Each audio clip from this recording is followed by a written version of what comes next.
மிகுந்த மகிழ்ச்சியோடும் மிக சிறந்த எழுச்சியோடும் நாம் எல்லாம் மகிழத்தக்க வண்ணம் நடைபெற்றுக் கொண்டிருக்கின்ற இந்த நல்ல நிகழ்ச்சிக்கு வருகை தந்து உங்களுக்கு பட்டங்களையும் பயிற்சி முடித்த சான்றிதழ்களையும் வழங்கி உரை நிகழ்த்தவிருக்கிற பெருமதிப்பிற்கும் பாராட்டுதலுக்கும் உரிய திரைத்துறையின் ஜாம்பவான் பெருமதிப்பிற்குரிய இனமான நடிகர் திரு சத்யராஜ் அவர்களே, நிகழ்ச்சிக்கு வந்திருப்பவர்களை வரவேற்று சிறப்பித்து விட்டிருக்கிற 10வது மண்டலத்தின் மாநகராட்சி மன்ற தலைவர், சைதை மேற்கு திராவிட முன்னேற்ற கழகத்தின் செயலாளர், பாராட்டுதலுக்குரிய செயல் வீரர் இனிய நண்பர் கிருஷ்ணமூர்த்தி அவர்களே, முன்னிலை உரையாற்றி சிறப்பித்து விட்டிருக்கிற 13வது மண்டலத்தின் வார்டு குழு தலைவர், மரியாதைக்கும் பாராட்டுதலுக்கும் உரிய இனிய நண்பர் திரு இரா துரைராஜ் அவர்களே, நிகழ்ச்சிக்கு வருகை தந்து சிறப்பித்திருக்கிற விருகம்பாக்கம் தொகுதியின் சட்டப்பேரவை உறுப்பினர், மரியாதைக்குரிய முன்னாள் சட்டப்பேரவை உறுப்பினர், மரியாதைக்குரிய இனிய நண்பர் பிரபாகர் ராஜா அவர்களே, வருகை தந்து விடைபெற்று சென்றிருக்கிற சோழிங்கநல்லூர் தொகுதியின் முன்னாள் சட்டப்பேரவை உறுப்பினர், பெருமதிப்பிற்குரிய இனிய நண்பர் அரவிந்த் ரமேஷ் அவர்களே, இந்த சிறப்பான நிகழ்ச்சிக்கு வருகை தந்து சிறப்பித்திருக்கிற பெருமதிப்பிற்குரிய எஸ் குணசேகரன் அவர்களே, நொலம்பூர் வே ராஜன் அவர்களே, வேளச்சேரி வே ஆனந்தம் அவர்களே, மரியாதைக்குரிய களக்காடி எல்லப்பன் அவர்களே, ஜெயசுராஜ் அவர்களே, அன்பிற்கினிய சிவமணி அவர்களே, இந்த சிறப்பான நிகழ்ச்சிக்கு வருகை தந்திருக்கின்ற டேலி அமைப்பின் மேலாளர், மரியாதைக்குரிய பெருமதிப்பிற்குரிய மெய்யப்பன் அவர்களே, மரியாதைக்குரிய டேலி அமைப்பின் கலைஞர் கணினி கல்வியகம் தொடங்கப்பட்ட கடந்த 6 ஆண்டுகள் 15 பயிற்சி வகுப்புகளை மிக சிறப்பாக முடித்து இன்றைக்கு 16ஆம் பயிற்சி வகுப்பிலும் அடியெடுத்து வைத்திருக்கிற மாணவர்களுக்கு சிறந்த பயிற்சியினை வழங்கி மிக சிறப்பான வகையில் செயலாற்றிக் கொண்டிருக்கின்ற சகோதரி ரேஷ்மா அவர்களே, பயிற்சியாளர் பெருமதிப்பிற்குரிய வேலாயுதம் அவர்களே, தையல் பயிற்சி தொடங்கப்பட்ட நாள் முதல் மிக சிறப்பான வகையில் அந்த பயிற்சியை முன்னெடுத்து சென்று கொண்டிருக்கின்ற மரியாதைக்குரிய பயிற்றுனர்கள் சோஃபியா அவர்களே, சித்ரா அவர்களே, அழகுக்கலை பயிற்சியில் மிக சிறப்பான வகையில் மாணவியரை பயிற்றுவித்துக் கொண்டிருக்கின்ற சகோதரி ரம்யா அவர்களே, நிகழ்ச்சியில் பங்கேற்று சிறப்பித்துக் கொண்டிருக்கின்ற சைதை தொகுதியின் ஆற்றல் மிக்க முன்னோடி பெருமக்கள், பெருமதிப்பிற்குரிய சைமு சேகர் அவர்களே, அட்கோ கமலநாதன் அவர்களே, நா தமிழரசு அவர்களே, எஸ்பி கோதண்டம் அவர்களே, வரதன் அவர்களே, மரியாதைக்குரிய கோ சண்முகம் அவர்களே, பாட்சா அவர்களே, முருகன் அவர்களே, அன்பிற்கினிய நண்பர்கள் நாகா அவர்களே,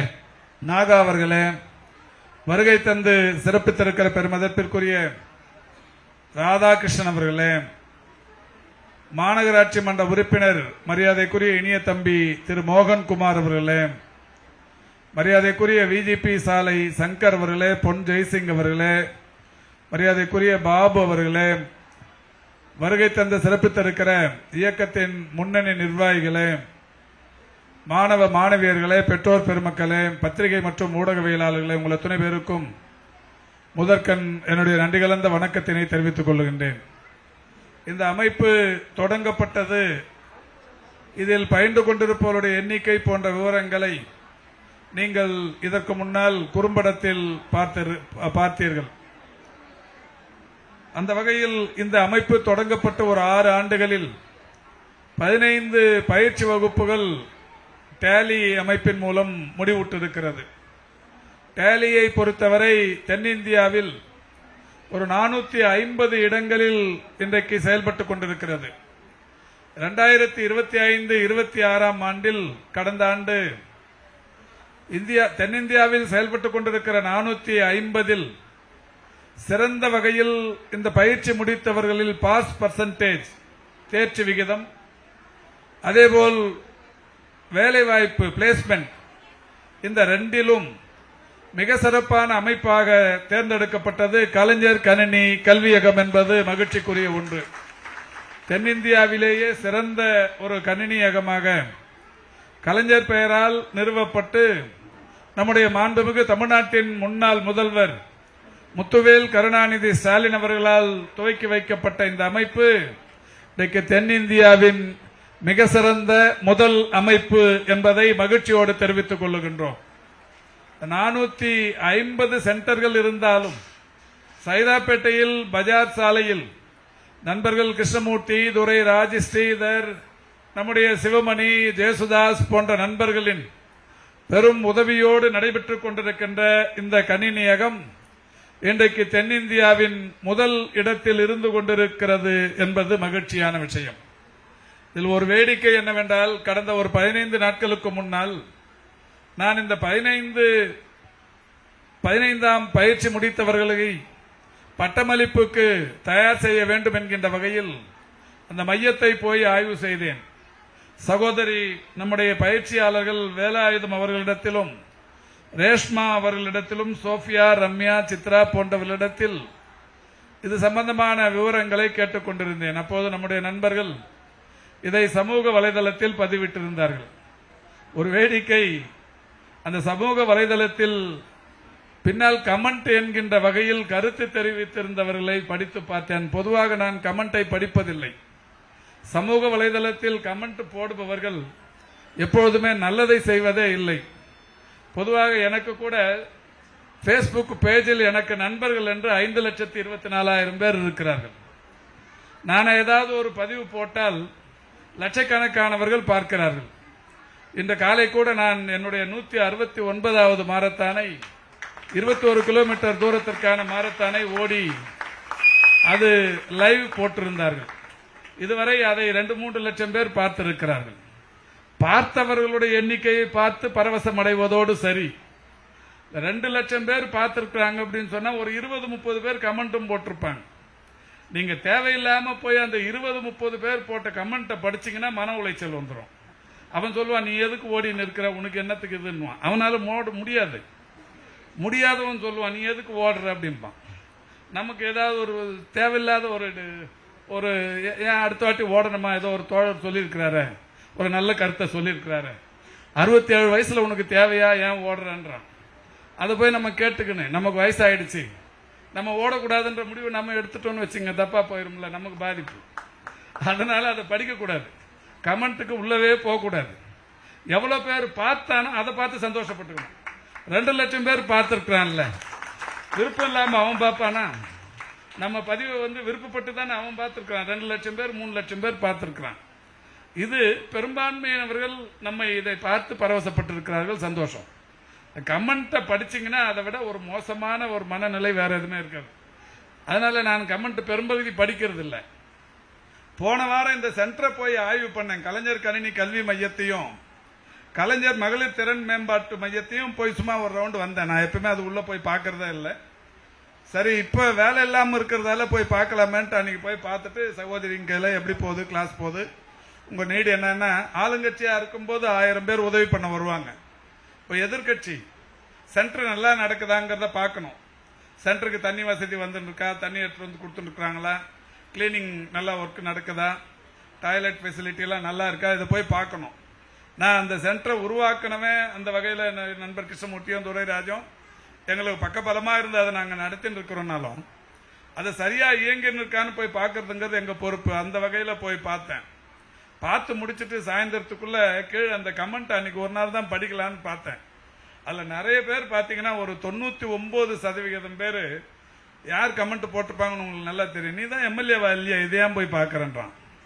அவன் என்ன நினைச்சுக்கிறான், நான் ஏதோ அரசு நிறுவனம் போல இருக்குது, கலைஞர் கணினி கல்வியகமும் கலைஞர் மகளிர் திறன் மேம்பாட்டு மையமும் இது ஏதோ அரசு நிர்வாகம் போல இருக்கு, எம்எல்ஏவா இல்லைனாலும் போய் இதை போய் உள்ள போய் பார்த்துன்னு இருக்கிறான்னு நினைக்கிறான்.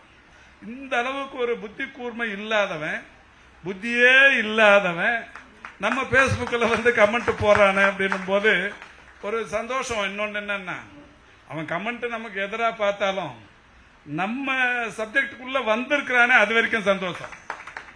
அவனுக்கு இந்த நிகழ்ச்சி மூலியமா அது ஒரு தெளிவுபடுத்துறது அவசியம் நான் நினைக்கிறேன். இது அரசு நிகழ்ச்சி இல்ல, முழுக்க முழுக்க கிருஷ்ணமூர்த்தி வேர்வையால, துரைராஜ் வேர்வையால, சிவமணி வேர்வையால, ஏசுதாஸ் வேர்வையால உருவாயிருக்கிற நிகழ்ச்சி. இவங்களுடைய சொந்த உழைப்புல, இவங்களோட ஒரு ரூபாய் செலவுலையுமே இதை நாங்க ஒரு அமைப்பை கட்டமைத்து இது 6 வருஷமா நடத்திட்டு இருக்கிறோம். அதனால அவங்களுக்கு இது ஒரு தெளிவுக்காக தான் இது. ஏன்னா இதை நாங்க அடிக்கடி நிகழ்ச்சி நடத்தின விட்டுறவே மாட்டோம். கூட இதுல ஒரு சில இயக்குநர்கள் சொன்னாங்க, ஆட்சி மாற்றம் வந்த உடனே, நானும் தோல்வியை சந்திச்ச உடனே என்கிட்ட ஒரு 2-3 இயக்குநர்கள், சார் இது வேணுமா, இனிமேல் நடத்தணுமான்னு கேட்டாங்க. ஏங்கன்னு கேட்டேன். நீங்க தான் பொறுப்புல இல்லையா, இப்ப எதுக்கு நடத்துறதுன்னாங்க. ஒண்ணு, அது பொறுப்புக்கும் இதுக்கும் சம்பந்தமே இல்லைங்க. இப்போ இதுல ஒரு பெரிய சந்தோஷமே, 1430 மாணவ மாணவியர் டேலி முடிச்சிருக்கிறாங்க. டேலி குரு, டேலி ப்ரோ, டேலி ஏஸ் இதெல்லாம் முடிச்சுட்டு நல்ல வேலை வாய்ப்புல ஒரு 40,000-50,000 வரைக்கும் சம்பளத்துல வேலை செய்யறாங்க. அதுல 80% மகளிர், 20% பாய்ஸ். இந்த 1430 குடும்பங்கள் இன்னைக்கு இந்த குடும்பங்கள் விலைக்கேற்றி வச்ச பெருமை கலைஞர் கணினி கல்வி மையத்துக்கு இருக்கு அப்படின்னு சொன்னா, இதை விட ஒரு சந்தோஷம் வேற எதுவும் இருக்காது. இதுல யாரு எந்த கட்சின்னா நாங்க பாக்குறது இல்ல. இப்ப வந்திருக்கிற நீங்க உங்கள கூட இதுல திமுக எத்தனை பேரு, அதிமுக எத்தனை பேரு, அல்லது இப்ப இருக்கிற கட்சியில் இருக்கிறவங்க எத்தனை பேரு, இது எதுவும் எங்களுக்கு தெரியவே தெரியாது.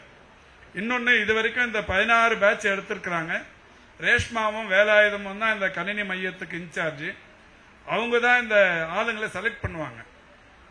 அவங்களுக்கு நாங்க சொல்லியிருக்கிற ஒரே கண்டிஷன், சைதை தொகுதிக்குள்ள இருக்கிறவங்களுக்கு மட்டும் எடுங்க, வறிய நிலையில் இருக்கிறவங்களுக்கு எடுங்க. இவங்க வெளியில போய் இது படிச்சா 40-50,000 ரூபாய் செலவாகும்னா, அந்த செலவு இல்லாம இங்க படிச்சுட்டு போய் அவங்களுக்கு நம்ம பிளேஸ்மெண்ட் பண்ணி கொடுக்கறப்ப அவங்களுக்கு லைஃப்ல ஒரு செட்டில்மெண்ட் கிடைக்கும். அது மட்டும் பண்ணுங்க. இதுல வேற எந்த இதுவுமே பாகுபாடும் பார்க்க வேணாம் அப்படின்னு சொல்லிட்டேன். அந்த வகையில தான் இப்ப இது வரைக்கும் அதை பண்ணின்னு இருக்கிறாங்க. இப்ப நடந்து முடிஞ்ச தேர்தலில் கூட இதுல படிச்சவங்கள ஒரு 1430 பேர் இருக்கு. கடைசி நாள் நம்ம தமிழ்நாட்டின் துணை முதல்வரை வர வச்சு ஒரு பொங்கல் விழா நடத்தி எல்லாரோடும் ஒரு கெட் டுகெதர் ஒன்று பண்ணோம்.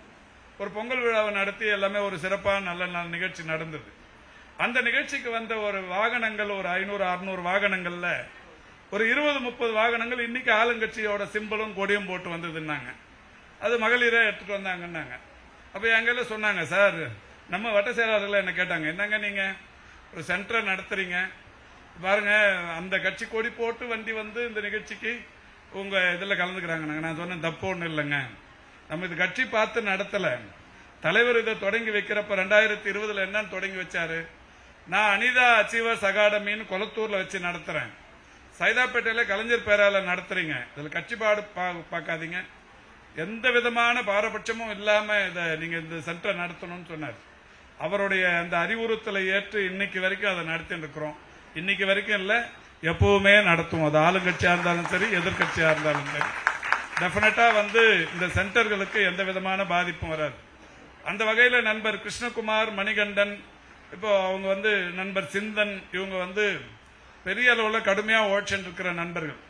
அவங்க கூட போன வாட்டி சொன்னாங்க, சார் இதில் இந்த டெய்லரிங்கும் இந்த மேக்கப்பும் மட்டும் நிறுத்திக்கலாமா அப்படின்னாங்க, பியூட்டிஷியன் கோர்ஸ் மட்டும் நிறுத்திக்கலாமான்னு கேட்டாங்க. நான் சொன்னேன் வேணாம், அது 1 மாசம் கோர்ஸா குறைச்சிக்கலான்னாங்க.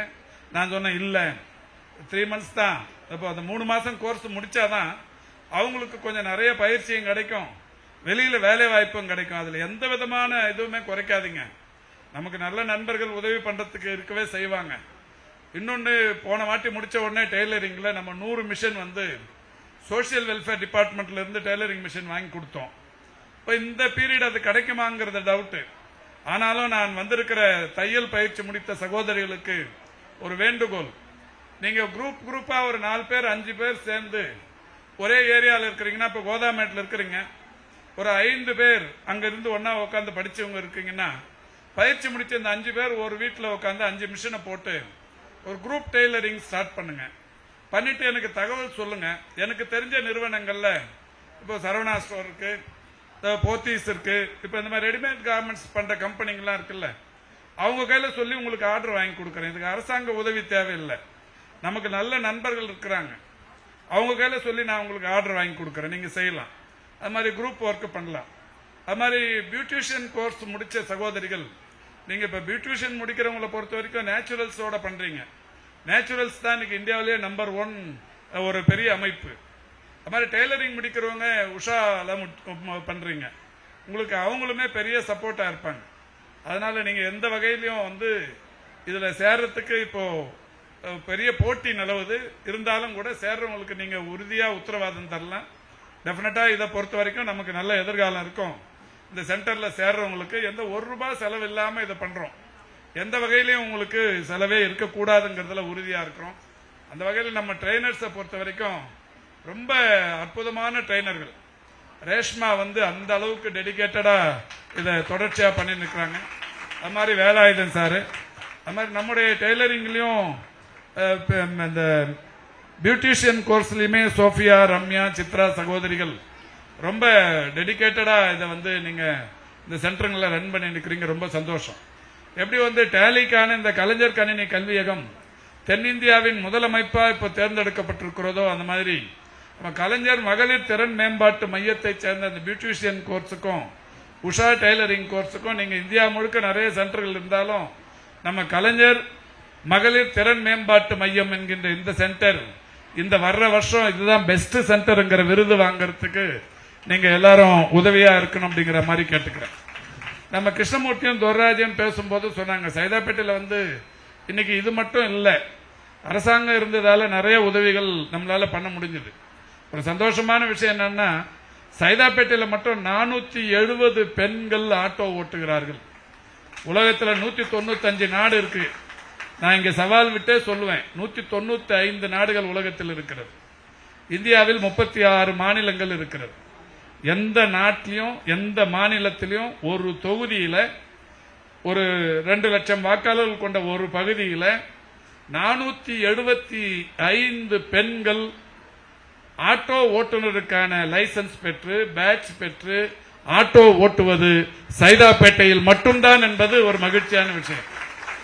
இதுக்கு என்ன காரணம்னா, அந்த 475 பெண்கள் நாம செலக்ட் பண்ணி அவங்களுக்கு இந்த டிரைவிங் லைசன்ஸ் வாங்கி கொடுத்து, டிரைவிங் பயிற்சி கொடுத்து, பேட்ச் வாங்கி கொடுத்து, நம்ம மாண்புமிகு முதல்வர் கையில சொல்லி ஒரு ஆட்டோக்கு ₹1,00,000 மானியம் வாங்கி கொடுத்து, 2,82,000 ஆட்டோன்னா ₹1,00,000 மானியம் வாங்கி கொடுத்து, அதுலயும் ஒரு பெரிய சலுகையா யார் ஆட்டோ தயாரிக்கிறாங்களோ அந்த ஓனர் கையிலேயே பேசி ஒரு ₹10 லட்சம் சலுகை விலையை வாங்கி அந்த ₹10 லட்சம் டிடியுமே உங்க கையில கொடுத்து, ஒரு மகளிர் வந்து ஒரு ஆட்டோ வாங்கின உடனே சவாரி வந்துடாது, சம்பாதிக்கவும் முடியாது. ஒரு 2 மாசம் டியூ கட்டுறதுக்கு அந்த ₹10 லட்சம் டிடியை உங்க கையிலேயே கொடுத்து, இது முதலமைச்சர் கையால நம்ம ஆட்டோவை கொடுத்தது இந்தியாவிலேயே நம்ம சைதாப்பேட்டையில மட்டும்தாங்கிறது ஒரு மகிழ்ச்சியான விஷயம். அந்த வகையில் இன்னைக்கு ஒரு 475 ஆட்டோ ஓடுது. அதுலயும் கூட நண்பர் கிருஷ்ணமூர்த்தி ஒரு நாள் சொன்னாரு, அதுல 2 ஆட்டோ நம்ம வாங்கி கொடுத்த ஆட்டோல வேற கொடி பறக்குதுங்கன்னாரு. பறக்கட்டும், அவங்க வீட்டுல அடுப்பு கொடி திமுக ஏற்றி வச்ச கொடி இல்ல. அவங்க இப்ப வாங்கும் போது என்ன சொன்னாங்க, சந்தோஷமா இருந்தது, நீங்க இந்த ஆட்டோ கொடுத்ததால நான் இது ஸ்கூல் பசங்களை ஆட்டோ ஓட்டி எங்க குடும்பம் சந்தோஷமா இருக்கங்க அப்படின்னு சொன்னாங்கல்ல. அது போதும் விடுங்க, அவங்க எந்த கொடியாவது ஏத்திட்டு போட்டோம், அது நமக்கு ஒன்றும் கவலையே இல்லை அப்படிங்கிற மாதிரி கிருஷ்ணமூர்த்தியை சமாதானப்படுத்தினேன். அப்போ கூட சைமு சேகர் மாதிரியான வட்ட செயலாளர்கள் ஒரு 2-3 தடவை சொல்லிக்கிறாங்க, இனிமே ஏதாவது நீங்க அந்த மாதிரி சலுகைன்னா முழுக்க 100% திமுகவுக்கா பார்த்து பண்ணணும்னு இருக்காங்க. அது ஒரு வகையில கன்சிடர் பண்ண வேண்டிய விஷயம்னாலும் கூட, ஆனா நம்ம மாண்புமிகு தமிழ்நாட்டின் முன்னாள் முதல்வர் முத்துவேல் கருணாநிதி ஸ்டாலின் அதுல ரொம்ப உறுதியா இருக்கிறோம். நீங்க கட்சியை பார்க்க கூடாது, இதுல வந்து நம்ம எல்லாரும் நமக்கானவங்க, இதுதான் திராவிட மாடல்னு சொல்லி கடைசியா இந்த 5 வருஷம் அந்த மாதிரியான ஒரு ஆட்சியை நடத்தினாங்க. துரைராஜ் பேசும்போது சொன்னாரு, சைதாப்பேட்டையில இப்ப தமிழ்நாட்டிலேயே பெஸ்ட் மல்டி ஸ்பெஷாலிட்டி ஹாஸ்பிட்டல் சைதாப்பேட்டையில கட்டியிருக்கிறோம். தமிழ்நாட்டிலேயே பெஸ்ட் மல்டி ஸ்பெஷாலிட்டி கலைஞர் நூற்றாண்டு உயர் சிறப்பு மருத்துவமனை. இன்னைக்கு 3000 பேர் தமிழ்நாட்டில் பல்வேறு பகுதிகளில் இருந்து இங்க வந்து ட்ரீட்மெண்ட் எடுக்கிறாங்க. விருதுநகர்ல இருந்தும், விழுப்புரத்துல இருந்தும், திருவண்ணாமலையில இருந்தும், கடலூர்ல இருந்தும் சைதாப்பேட்டைக்கு வந்து அந்த ஆஸ்பத்திரியில் ட்ரீட்மெண்ட் எடுக்கிறப்ப நமக்கு எவ்வளவு பெரிய சந்தோஷம். தமிழ்நாட்டிலேயே பெஸ்ட் மல்டி ஸ்பெஷாலிட்டி. அதே மாதிரி இந்தியாவிலேயே வயது மூத்தவர்களுக்கான சிறந்த மருத்துவமனை ஒன்னே ஒன்னு இருக்கு, அது சைதாப்பேட்டையில் கட்டியிருக்கிறோம். பீகார்ல இருக்கிறவனும் சரி, ராஜஸ்தான்ல இருக்கிறவனும் சரி, வயசானவனுக்கு 60 வயதுக்கு மேற்பட்டவர்களுக்கு ஒரு பிரத்யேகமான வயது மூத்தவர்களுக்கான மருத்துவமனைனா அது சைதாப்பேட்டையில் இருக்கு. அது நமக்கு சைதாப்பேட்டைக்கு பெருமை. இப்ப இன்னொன்னு, நம்ம மாண்புமிகு முன்னாள் முதல்வரை வச்சு ஒரு 6-7 மாசத்துக்கு முன்னாடி ஒரு ஆஸ்பத்திரிக்கு அடிக்கல் நாட்டணும். வந்திருக்கிற சகோதரிகளுக்கு தெரியும் நினைக்கிறேன். உலகத்திலேயே பெரிய குழந்தைகளுக்கான மருத்துவமனை 407 கோடி ரூபாய் செலவுல இன்னைக்கு அது வேலை நடந்துட்டு இருக்கு. 4 மாடி வந்துருச்சு. கட்டி முடிச்சிட்டாங்கன்னா இன்னொரு 1 வருஷத்துல முடிஞ்சிருச்சுன்னா உலகத்திலேயே குழந்தைங்களுக்கான ஒரு பெரிய மருத்துவமனை ரிசர்ச் சென்டர் சைதாப்பேட்டையில் வருது. அது ஜெர்மனியில் இருக்கிறவனும் சரி, இட்டாலியில் இருக்கிறவனும் சரி, வேர்ல்டுலேயே best multi specialty children's hospital and research station எங்க இருக்குன்னு சொன்னா அது சைதாப்பேட்டையில் இருக்குன்னு சொல்லணும். அதை இங்க உருவாக்கி இருக்கிறோம். இந்த பக்கத்துல அண்ணா சாலை ஒரு 10 அடி நடந்தீங்கன்னா அண்ணா சாலை, இங்க ஒரு பிரிட்ஜி கட்டி நிற்கிறாங்க. இன்னும் 2-3 மாசத்துல முடிச்சுதான் ஆகணும். அந்த பிரிட்ஜை பொறுத்த வரைக்கும் ஜெர்மானிய டெக்னாலஜி படி கீழே மெட்ரோ ரயிலும் அதுக்கு மேல பிரிட்ஜும், உலகத்திலேயே மெட்ரோ ரயில் கீழவும் அதுக்கு மேல பிரிட்ஜும் அமைஞ்சிருக்கிற ஒரே இடம் நம்முடைய சைதாப்பேட்டை. சைதாப்பேட்டையிலிருந்து தேனாம்பேட்டை வரைக்கும் 3.2 கிலோமீட்டர் நீளத்திற்கு ஒரு பிரிட்ஜ் முடிய போகுது வேலை. இது எல்லாமே இங்க சைதாப்பேட்டையில் இருக்கிற ஒரு பெரிய அடையாளம். கிண்டி ரேஸ் கோர்ஸ் உங்களுக்கு நல்லா தெரியும், சைதை தொகுதிக்கு உட்பட்டது. 1974 ஏழை எளியவங்க எல்லாம் இங்க ரேஸ் ஆடி தோத்து போய் மன உளைச்சலுக்கு உள்ளாகி செத்தும் போறாங்களே அப்படிங்கறதால கலைஞர் என்ன முடிவு பண்ணாருன்னா, அவர் அப்ப சைதாப்பேட்டை எம்எல்ஏ என்ன முடிவு பண்ணாருன்னா, இனிமேல் ரேஸ் நடத்தக்கூடாது அப்படிங்கறத ஒரு அரசாணை போட்டார். அரசாணை போட்டு அதை ஞாபகார்த்தமா இப்ப அண்ணா மேம்பாலம் பக்கத்துல போனீங்கன்னா ஒரு குதிரை சிலையையும் குதிரை வீரன் ஒருத்தர் கூட இருப்பார். அதுல கீழே எழுதியிருப்பாங்க 10/8/74 இந்த கிண்டியில இனிமே ரேஸ் நடத்தக்கூடாதுன்னு அரசு உத்தரவு போட்டதுக்கான ஞாபகார்த்தமா இந்த சிலைன்னு எழுதியிருப்பாங்க. ஆனா சம்பந்தப்பட்ட நிர்வாகம் கோர்ட்டுக்கு போய் திரும்பவுமே குதிரை ரேஸை நடத்த ஆரம்பிச்சாங்க. அவருடைய மகன் முத்துவேல் கருணாநிதி ஸ்டாலின் ஆட்சிக்கு வந்த உடனே சைதாப்பேட்டையில அப்பா நினைச்சது குதிரை பந்தயத்தை ஒழிக்கணும்னு, ஆனா அது முடியாம போச்சு. சட்டம் அதுக்கு இடம் கொடுக்காம போச்சு. நீங்க நான் நினைக்கிறேன், மைதானம் இருந்தா தானே நீ குதிரை பந்தயத்தை நடத்துவ, மைதானத்தையே நாங்க எடுக்கிறோம் சொல்லி இன்னைக்கு 160.86 ஏக்கர் நிலத்தை இன்னைக்கு கவர்மெண்ட் எடுத்து அதுல 118 ஏக்கர்ல இன்னைக்கு ஒரு சுற்றுச்சூழல் பூங்கா கட்டி நிற்கிறாங்க. நம்முடைய முன்னாள் முதல்வர் தொடங்கி வச்சாரு. தென்னிந்தியாவிலேயே பெரிய சுற்றுச்சூழல் பூங்கா வேலை நடக்குது. இன்னும் 1 வருஷம் 1.5 வருஷம் முடிஞ்சிச்சுன்னா இங்க இருக்கிறவங்க சைதாப்பேட்டையில் இருக்கிறவங்க மட்டும் இல்ல, தமிழ்நாட்டில் எங்க இருக்கிறவங்களும் சரி ஒரு நல்ல சுற்றுச்சூழல் பூங்கா பார்க்க வேண்டும் என்றால் சைதாப்பேட்டையில் அமைந்திருக்கிற கிண்டி ரேஸ்கோர்ஸ் மைதானத்திற்கு வர வேண்டும் என்கின்ற நிலை ஏற்பட்டிருக்கு. இப்படி நிறைய விஷயம் சொல்லி நிற்கலாம். இவ்வளவு செஞ்சிருக்கிறோமே அப்படின்ற மாதிரி நிறைய பேர் இப்ப ஃபீல் பண்றாங்க. நான் கூட இந்த நிகழ்ச்சிக்கு வரும்போது நானும் கிருஷ்ணமூர்த்தியும் வரும்போது ஒரு கேமராமேன் ஒரு நண்பர் இருக்காரா, ஸ்ரீராம் இருக்காரா, எங்க அவரு என்னை பார்த்து அன்வர் அவர் பேரு என்னை பார்த்து ஓன்னு தேம்பி அங்க இருக்காரு பாருங்க, தேம்பி அழுதாரு. என்னன்னு என்ன எனக்கு ஒன்றும் புரியல. நான் ஏதாவது தப்பு பண்ணிட்டேன்னா எதுக்கு என்னை பார்த்து அழுகுறாருன்னு ஃபீல் ஒரு மாதிரி சங்கடத்தோட மேலே ஏறினேன். அப்புறம் ஸ்ரீராம் கையில் கேட்டேன், ஏங்க என்ன அவர் வந்ததுலேருந்து அழுதுன்னு இருக்கிறாருன்னாரு. ஏன் என்னாரு, தோத்துட்டும் கூட இந்த மாதிரி நிகழ்ச்சி எல்லாம் பண்றாரு, எனக்கு மனசு கஷ்டமா இருக்குன்னு அழுதாரு. அதனால நான் அவருக்கு சொல்லிக்கிறேன், இது தோல்வியெல்லாம் தேர்தல் தோல்வியெல்லாம் ஒரு பெரிய எந்த விஷயமும் இல்லை. இந்த மாணவிகளின் மனதில் அவங்களுடைய முகத்தில் இருக்கிற மகிழ்ச்சி தான் தேர்தலுக்கான வெற்றி, மனித வாழ்வியலுக்கான வெற்றி. அதை செய்யணும்னு சொல்லி சத்யராஜ் சார்களை கேட்டோம். நம்ம கவிஞர் சொர்க்கோ தான் சத்யராஜ் சார்களை தேதி கேட்டாங்க. இந்த மாதிரி இந்த நிகழ்ச்சிக்கு நீங்க வரணும்னு கேட்ட உடனே சத்யராஜ் சார் சொன்னாராம், சுப்பிரமணி முன்னாடி ஆளுங்கட்சியா இருக்கும்போது கூப்பிட்டு இருந்தா கூட எனக்கு அங்க ஷூட்டிங் இருக்கு இங்க ஷூட்டிங் இருக்குன்னு நான் வராம கூட இருந்துருவேன். ஆனா அந்த மாதிரி சொல்றவர் இல்ல, அவரு சொல்லியிருக்காரு. ஏன்னா அவருக்கு இப்போ அவ்வளோ பிஸியான நடிகர். இப்போ கூட கேட்டேன் என்ன படங்க பண்றீங்கன்னு. ஜிடி நாயுடு அவரோட லைஃப் ஹிஸ்டரியே படமா எடுத்துருக்கிறாங்க, அதில் நடிச்சுட்டு இருக்கிறேன், நானும் மாதவனும் நடிக்கிறேன் அப்படின்னாரு. அப்போ ரொம்ப பெரிய சந்தோஷமா இருந்தது. ஜிடி நாயுடு இந்தியாவுக்குள்ள உலகத்துக்கே ஒரு பெரிய தொழில் தந்தை. அவருடைய வாழ்க்கை வரலாறு படமா நடிச்சுட்டு இருக்காரு. ஒரு பிஸியான சூழல். நேற்றைக்கு தான் அவரோட கிளிப்பிங்ஸ்லாம் ஒன்னொன்னா பார்க்கும்போது ஏதோ ஒரு செய்திக்காக ஒரு படத்துல இந்த பாகுபலின்னு நினைக்கிறேன், பாகுபலி 1லயோ 2லயோ அந்த இவருக்கு நாசர் அவருக்கு ஒரு கை மாற்றுத்திறனாளி, அது ஊனம்னு சொல்லக்கூடாது, அவர் மாற்றுத்திறனாளி. அவர் சொல்லுவார், இந்த சால்வை எடுத்துட்டு என் கை ஊனம்ங்கிறதால தானே என்ன நீ அமைச்சர் ஆக்கல, நீங்க ஆக்கல அப்படின்னுவாரு. அப்போ இவர் சார் சொல்லுவாரு, அதுக்காக இல்ல, கை ஊனத்துக்காக இல்ல, உனக்கு மூளையில ஊனம்னுவாரு. அதை வேற ஏதோ ஒரு செய்திக்காக போட்டிருந்தாங்க. அந்த மாதிரி ஒரு அற்புதமான நடிகர், இன உணர்வு உள்ள நடிகர், இன உணர்வு, மொழி உணர்வு, இந்த மாதிரி அவரை ரொம்ப பிடிக்கும் எனக்கு. அவர் இந்த நிகழ்ச்சிக்கு வந்தா நல்லா இருக்கும். ஆனால் இதுக்கு முன்னாடி யாரெல்லாம் வந்தாங்கன்னு நீங்க பார்த்திருப்பீங்க. இண்டுராம், மயில்சாமி, அண்ணாதுரை, அது மாதிரி ரொம்ப முக்கியமான ஆளுங்க மட்டுமே இந்த பட்டமளிப்பு விழாவில் தொடர்ச்சியாக கலந்துன்னு வராங்க. அந்த வகையில் சத்யராஜ் சாரை போன வாட்டியே கூப்பிடணும்னு நினைச்சோம். ரொம்ப பிஸியா இருந்ததால இந்த தடவை கூப்பிட்ட உடனே அவர் கொஞ்சம் கூட மறுப்பு சொல்லாம, மாசு முன்னாடி கூப்பிட்டு இருந்தா கூட நான் யோசிச்சிருப்பேன், இப்ப உறுதியா வர்றேன், அவரோட முயற்சிக்கு நானும் உறுதுணையா இருக்கிறேங்கிற நிலையில இந்த நிகழ்ச்சியில கலந்து நிற்கிறாரு. அவருக்கு என் சார்பிலும் சைதை தொகுதி திராவிட முன்னேற்ற கழகத்தின் சார்பிலும் மகிழ்ச்சி நிறைந்த நன்றியை காணிக்கையாக்கி, தொடர்ந்து இந்த அமைப்பு சிறப்புடன் நடைபெற எல்லா வகையிலும் உறுதுணையாக இருக்கிற எல்லா நண்பர்களுக்கும் பேர் சொல்லலாம். வருகை தந்திருக்கிற எல்லா வட்ட செயலாளரும் நீங்க நினைச்சாதான் உங்க தெருவில் இருந்து சகோதரிகளை இந்த சென்டருக்கு அனுப்ப முடியும். அதனால உங்க எல்லாருக்குமே, நீங்க எல்லாருமே நன்றிக்குரியவர்கள். உங்க எல்லாருக்கும் நன்றி சொல்லி, வருகை தந்திருக்கிற சகோதரிகள் இந்த 16வது பேட்சுக்கு கணினி மையத்தில் 80 பேர் ஃபுல்லா இருக்கிறாங்க.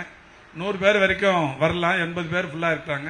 அது மாதிரி நீங்க அக்கம் பக்கத்தில் இருக்கிறவங்களுக்கு கையில சொல்லி, இந்த சென்டர் நிறுத்தல, நிறைய பேர் என்ன நினைச்சிட்டு இருக்கிறாங்கன்னா, இந்த சென்டர் ஏதோ க்ளோஸ் பண்ணிட்டாங்கன்னு நினைச்சிட்டு இருக்கிறாங்க. இல்லைங்கிறத நீங்க சொல்லி மற்றவங்களை, உங்க சகோதரிகளை, கூட இருக்கிறவங்கள, அக்கம் பக்கத்தில் இருக்கிறவங்கள படிக்கிறதுக்கு அனுப்பணும். அது மாதிரி டெய்லரிங், பியூட்டிஷியன் கோர்ஸுக்கும் சம்பந்தப்பட்டவர்களை நீங்க இந்த 3 மாசம் கோர்ஸுங்கிறது தொடர்ந்து கண்டினியூ ஆயிருக்கு, நீங்க வரலாம் அப்படிங்கறத நீங்க சொல்லி நீங்க அவங்களை அனுப்பி அவர்களையும் இதில் இணைத்து வைப்பதற்கு உறுதுணையாக இருக்க வேண்டும் என்று கேட்டு, இன்றைக்கு பட்டம் பெற்றிருக்கிற நீங்கள், பயிற்சி முடித்து சான்றிதழ் பெறவிருக்கிற நீங்கள், நிச்சயம் எதிர்காலத்தில் பல்வேறு இடங்களில் தன்னம்பிக்கையுடன் உங்கள் வாழ்க்கையை மேம்படுத்திக் கொள்ளுபவர்களாக வருவீர்கள் என்கின்ற நம்பிக்கையோடு உங்களையும் வாழ்த்தி விடைபெறுகிறேன். நன்றி, வணக்கம்.